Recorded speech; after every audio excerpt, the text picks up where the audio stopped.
My name is Jamie and I am your host today. And today we have some amazing new updates for you guys. So I will start off today straight away in Scriptcase, and I'm going to start by creating a new project so that we can check out some of these new features. And I'm just going to go ahead and create a blank project. I don't really care about any of the details. And I'm also going to use here the sample database. Okay, just so we can fly through the setup here and have a look at some of these new features that we have. Okay, so with the project up and running, and we have here our initial area where we, of course, create our new applications. So I'm going to go ahead and just create some with batch applications, and then we can just go ahead and have a look at what we have within the new options. So I'll just generate those 4 applications, and then we have a grid and a form. Now, there isn't anything in terms of the form as an update this time around, but that will be coming. So some of these options that we have within the grid application, which is why I open here the customers, and if I go ahead and run that, and they see you already see there a new icon, and there we have our default grid that we generate in Scriptcase. And one of the new features that we have is, of course, here we see it here, big green marker there next to the action bar. So I guess I won't be starting there yet, I'm afraid. I will actually be starting on one of the new fields. Okay, so I will start by creating here a new field, and I'll just say one field, and here within the data type, okay, we have here a new option called field grouping. Now this is pretty cool because it allows us then to select other fields that we have within the connected database table, and we can actually group them all within one field. So if I just call that sample for now, I'll go create, and then we see here the lovely new interface that we have. So we have here the data type fields grouping. We can then define the label. And then just below that here, we have the grouping fields, which I can select a few of these. So if I say company name, the contact name title, let's go city as well, and country. And I can add them here in the right-hand side. And well, before we have a look at these other options, let's go ahead and run that. And we can see the new grouped field. And there we have it already, a new grouped field with data grouped within the grid application. So instead of having everything displayed in here, we can actually have one single field that displays grouped information, or any type of information that we obviously choose here within the application. So if I didn't want the title or anything else, I can just go ahead and remove it, and that would then be removed from the new group. Now, just at the bottom here, we have also some various options for this new data type. And there we have, first of all, display options. So I can choose to display the label and the value, or just the value. So if I come back here to the grid, there we have the label and also the value. Okay. And if I come back here and I'll say just value, and I'll run that again, and that now should change to just the value. Okay. So no more label there. And there we have then our group data all displayed within one field, which is quite a nifty feature if you ask me. Okay, so below that, we then have further options here for the label positioning. We can place that above or beside. We can also place some spacing between these fields. So when I come here to the grid, they're quite tight together here. So I can actually place some spacing in here, and you do that with pixels. So I say 10 pixels. I can go ahead and run that again. And then we can see the spacing that we now have between those values. But of course, let me go ahead and enable here once more the label and value option, and we can run that again and then see that with the labels. And there we have a nice gap between those data fields that we have included within this single grouped field. Okay, so at the bottom of that, we have further options here for the title for grouped field sorting. So this is using a language key right now. So wherever you do see the lang underscore and the curly brackets, that is always using here the application languages. Of course, you can go ahead and change that manually.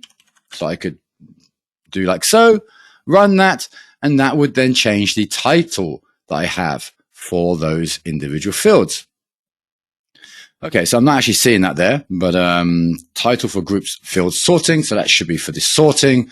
And if I come here and sort, because we have various sorting options here, and if I click here on the top here, I can actually sort here via those details, just like we do here within the grid. So I can sort here via company name, but then here within the grouped, I can also then sort via the contact name or the country or whatever other data we have available within that grouped field.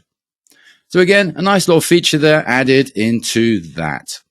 Now, you may not really notice, because I will get to the action bar in a moment, but you may not really notice with the generation, because if I go ahead and generate a new application, for instance, now there is a big difference that has been applied here, and maybe you may not really notice it here on my database. Now, first of all, there we have a nice new screen. Did you see that? I hope you saw that, because there we have some nice new themes, Windows themes for the information that is presented. It's a little cleaner now. So if I go to employees and I'll generate another one, and there we have it again, creating the application, and that is a little cleaner. And what you may not have noticed is that the generation is actually much faster now. So there has been a recode of the generation aspect of this, and it's not really for MySQL databases, but you do notice a bit of a speed difference there already. It is mainly for those really big databases using Microsoft SQL Server, for instance, Oracle Server. So using those types of databases, you will have a massive speed increase on the generation of your applications, which I'm pretty sure will make many of you very happy.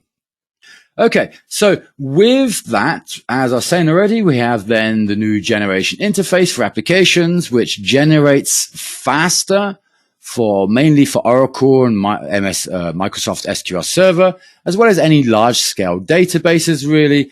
And of course, for that, you may want to enable the settings. Okay, so let me come back in here. And that was then in settings. And down here, we then have the option to save metadata cache to disk. And we can also specify the lifetime of that cache. Okay, so if I come here, I can say, no, I don't want to save any metadata to my drive. But in that case, note your application generation, or the generation of your applications, should I say, may take a little longer, especially for those large databases. And of course, you can remove the cache in 1 or 2 days, or how many days you like. You can specify that there, and then the cache will be emptied. Okay, so now that we've discussed there the slight change in the application generation in the theme, as well as how the applications are generated, i.e. much faster now, the first new data type for the field, let's jump into the action bar and let's have another look there.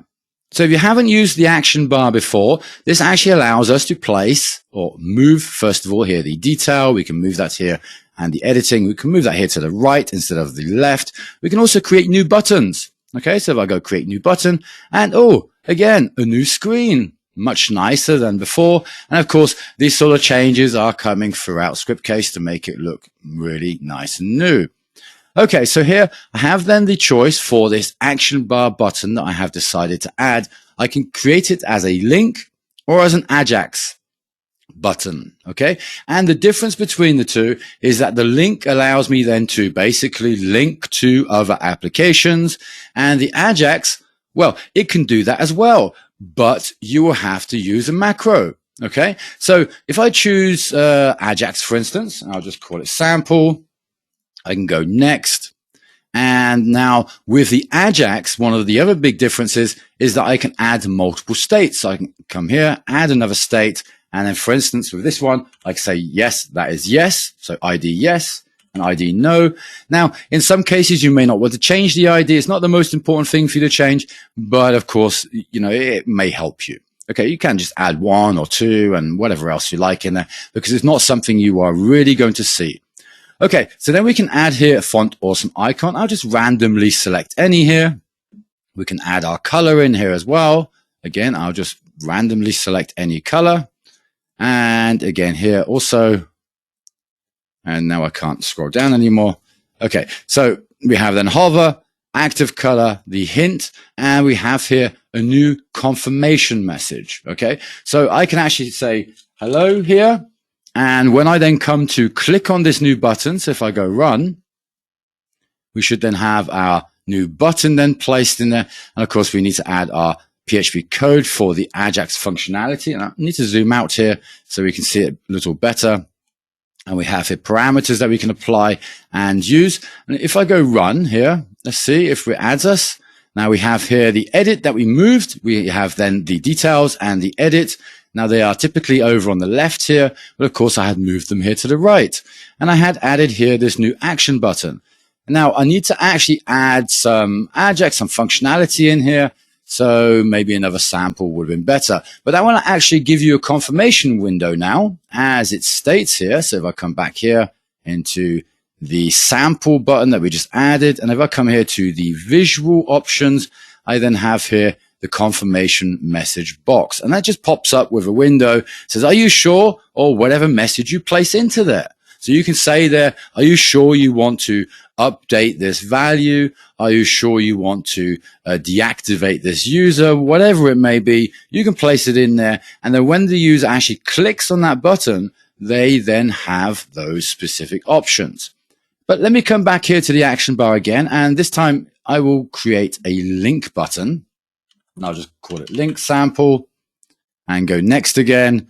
And then here we also have the confirmation message button available, or the confirmation message box, should I say. Okay. So again, I can just choose an icon here. And if I go then save button, let's configure a link here because that's a little faster than the Ajax version. So I'll confirm that, just link here the category and the customer. The details don't really matter in this case because of course, I'm just showing you the new feature. So it may not be the correct application. It may not be the correct ID.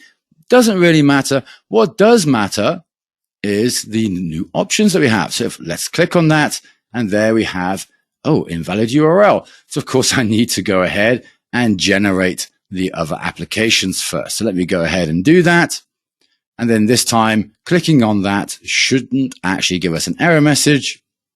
It should actually give us that link. In fact, I'm actually expecting to have the window here, the confirmation message, which for some reason I'm not getting. And the form categories, well, let's have a look at that. It doesn't seem to be wanting to open anything. So let's run the form categories. Okay, that's very odd. We just generated that. And if I come back here to the grid customers, and we want to click on that. And of course, I'm passing the ID there to show me, and that's probably exactly what's happening there. So let's come back here to the link and adjust that. So it actually sends us to the correct application. Let's choose any form customers next. And we, of course, want to list here the customer ID with the customer ID. Okay, so that's what we didn't have just now. And of course, it was the incorrect form. So that's why it was displaying nada there. Okay, so now if I click on that, it will then comes back to this form. Now, to be honest, Marcia, can you let me know, please? Because I'm actually expecting here that new confirmation message, but of course I didn't put anything in here. But let's try that. Hello. Let's go hello, save and run again. And let's see if we get the hello. There we go. There we have the hello message. So we can actually add confirmation messages. Now it is very important to note, and I'm afraid you cannot change this icon. Okay. So this is pretty much there as it is. There's not really a great deal here you can change other than here the message. Okay. Of course, the buttons and everything will be styled according to your theme, just as I have here. So they're all the same. Okay. But otherwise the icon that is then displayed here, that cannot be changed. Okay. So that is also then another new feature. And if I come here to the visual again, just to show you that again, that's here the confirmation message. Hello. And there was also a new option here for these action bar buttons. So let me come back here to action bar. And if I come here to Ajax and visual, we should have here a button option, or am I missing that somewhere? Let me just double check here. Column options, button option. No, I have the option here. Oh, there we go. At the top here, display type. So instead of having the font awesome icon, There we go. I knew it's there somewhere, which is what we have now.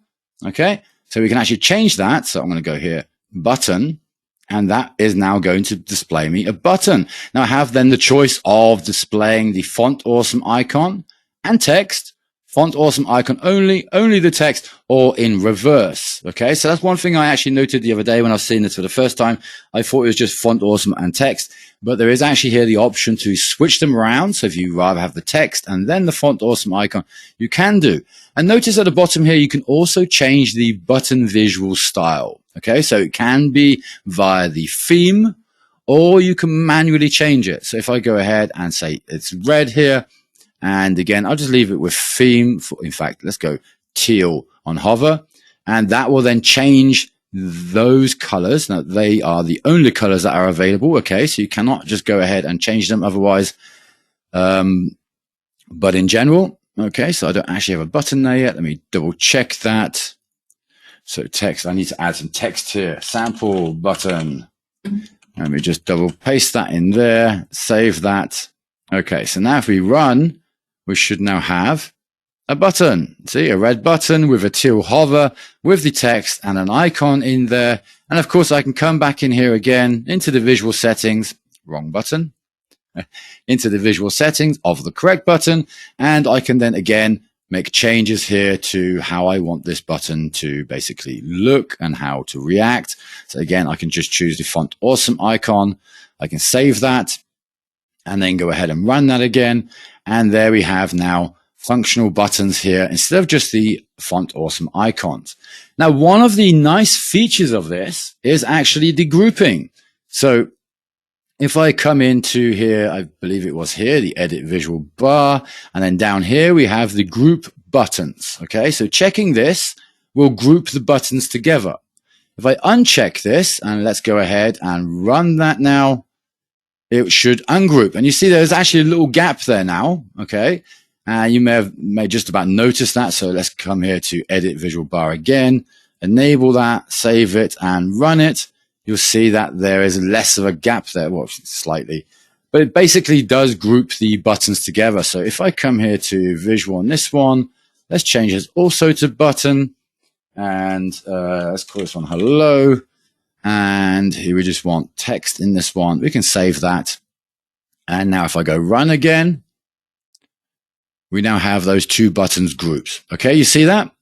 It's very nice, right? And now if I come back to edit visual bar, uncheck the group buttons, save that again, and run, those buttons will now be ungrouped, like so. Okay, so you can see it much better like that, of course, with multiple buttons enabled with the new button feature. Okay, so that is important to note. Otherwise, of course, you'll still have the Font Awesome icon there, like you have here for the edit and the display buttons.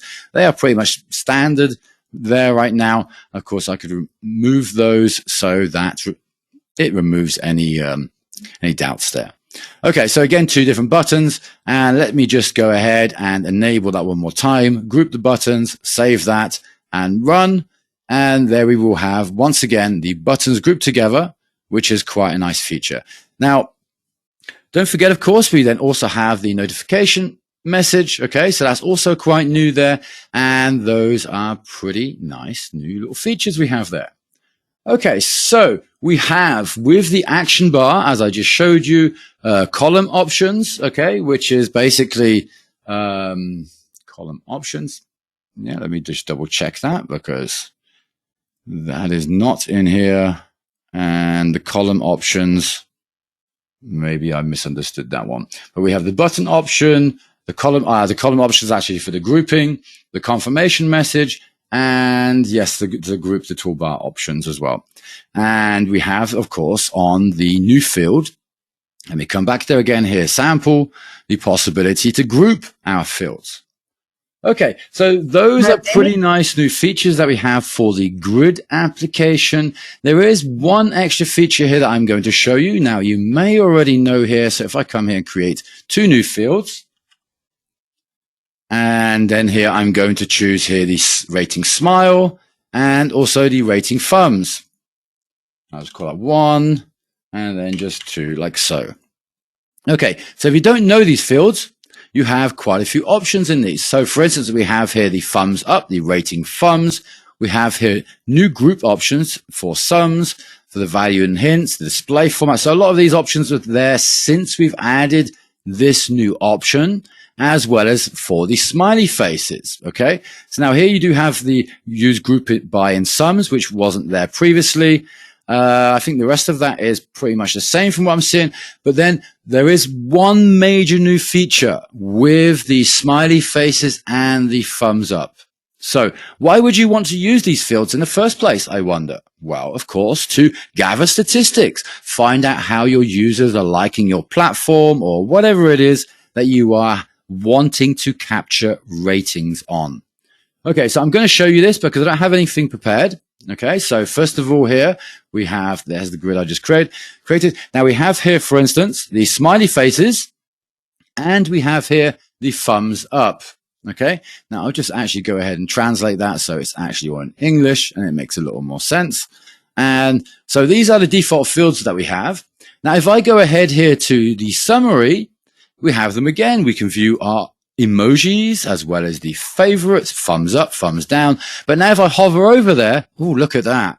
Isn't that a nice little interface we have there now? We can actually see the evaluations, and this is automatically applied by Scriptcase. So you don't have to go and make any changes for this. You add those fields into your database, group your data, basically, view the summary, and then you can actually view the information, okay, from which is I actually had it here somewhere, a combination of all the results that you have within your database.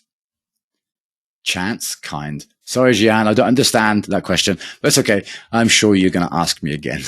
Okay, so that is pretty cool. So I hope you will like that because I think that is a really nice little feature. And again, you do not have to apply anything other than the fields to the grid, and then of course group your data accordingly. Okay, so what else do we have? We do have one or two options. So now if I go ahead and close this, let me see if I get the window. No, I don't. Okay, so I'm going to open up here the form employees. And what I'm going to do is I'm just going to modify the fields here really quickly. Okay, so I'll just drag them down there. And then I'm going to come over here to another area. And there again, we have a new screen. So now we have the option not to save. Okay, so I think that is amazing because for myself, that is something that has been super frustrating every so often. It's amazing and super convenient having that auto save enabled. Okay, so if you don't know where that is, let's go check that out quickly. That's here in options and settings. No, sorry, my Scriptcase, not settings. Okay, and here we have then, first of all, the security options and everything. And we have here the option for auto save. Okay, so you may have that enabled. I typically have that enabled. So if I go and enable that now, let's go ahead and see if we get that message again. Okay, so what else do we have? We have also